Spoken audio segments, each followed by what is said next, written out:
যদি ব্রহ্মা সৃষ্টিকর্তা হন আর বিষ্ণু পালনকর্তা, তাহলে প্রশ্ন উঠতেই পারে, সর্বশ্রেষ্ঠ কে? একসময় এই প্রশ্ন থেকে শুরু হয়েছিল এক ভয়ঙ্কর দেবীয় বিতর্ক, যার সমাধান করতে স্বয়ং মহাদেবকে প্রকাশিত হতে হয়েছিল। সৃষ্টির আদিকালে একদিন ব্রহ্মা ও বিষ্ণুর মধ্যে তর্ক শুরু হল। ব্রহ্মা বললেন, আমি এই বিশ্ব ব্রহ্মাণ্ডের সৃষ্টা, আমার থেকেই সবকিছুর জন্ম, তাই আমিই সর্বশ্রেষ্ঠ। বিষ্ণু শান্তভাবে উত্তর দিলেন, সৃষ্টি যদি আমি পালন না করি, তাহলে সেই সৃষ্টি ধ্বংস হয়ে যাবে, তাই শ্রেষ্ঠ আমি। এই তর্ক ক্রমেই ভয়ঙ্কর রূপ নিতে লাগল। ঠিক সেই সময় হঠাৎ আকাশ বিদীর্ণ করে প্রকাশ পেল এক অসীম অগ্নিস্তম্ভ। তার আলোয় কাঁপতে লাগল সমগ্র বিশ্ব। না ছিল তার শুরু, না ছিল তার শেষ। ব্রহ্মা ও বিষ্ণু বিস্ময়ে তাকিয়ে রইলেন। তখন তারা সিদ্ধান্ত নিলেন, যে এই অগ্নিস্তম্ভের শেষ খুঁজে পাবে, সেই হবে সর্বশ্রেষ্ঠ। ব্রহ্মা তখন হংসরূপ ধারণ করলেন আর উড়ে গেলেন আকাশের দিকে অগ্নিস্তম্ভের শীর্ষ খুঁজতে। অন্যদিকে বিষ্ণু ধারণ করলেন বরাহ রূপ আর প্রবেশ করলেন পৃথিবীর গভীরে অগ্নিস্তম্ভের শেষ খুঁজতে।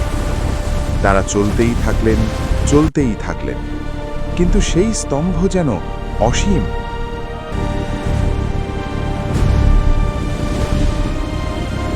অনেক দূর যাওয়ার পর বিষ্ণু বুঝতে পারলেন, এই অগ্নিস্তম্ভের শেষ খুঁজে পাওয়া অসম্ভব। তিনি উপলব্ধি করলেন, এটি কোনো সাধারণ শক্তি নয়, এটি সেই পরম সত্য যার শুরু নেই, শেষ নেই। বিষ্ণু ফিরে এসে বিনম্রভাবে বললেন, আমি এর শেষ খুঁজে পাইনি।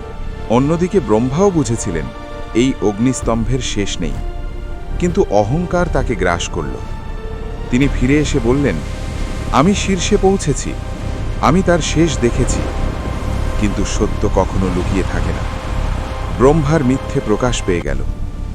ঠিক তখনই সেই অগ্নিস্তম্ভ থেকে প্রকাশ পেলেন মহাদেব শিব, জটা জুটে সজ্জিত, দিব্য জ্যোতিতে আলোকিত।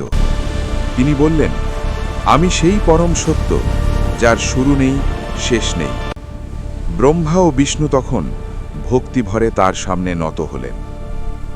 মহাদেব তখন সেই অগ্নিস্তম্ভকে একটি প্রতীকে রূপ দিলেন, শিবলিঙ্গ, যা রূপ আর অরূপের মাঝামাঝি পরম জ্যোতির প্রতীক। সেই থেকে শিবলিঙ্গ হয়ে উঠল শিব উপাসনার সর্বোচ্চ প্রতীক। কারণ অহংকার ভেঙে যায়, কিন্তু সত্য চিরন্তন।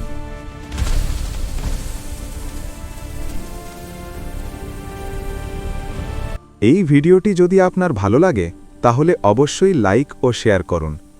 আরও নতুন ভিডিও পেতে এই চ্যানেলটি সাবস্ক্রাইব করুন। আপনি যদি মহাদেবকে ভালোবাসেন, তাহলে কমেন্ট সেকশনে লিখুন, হর হর মহাদেব।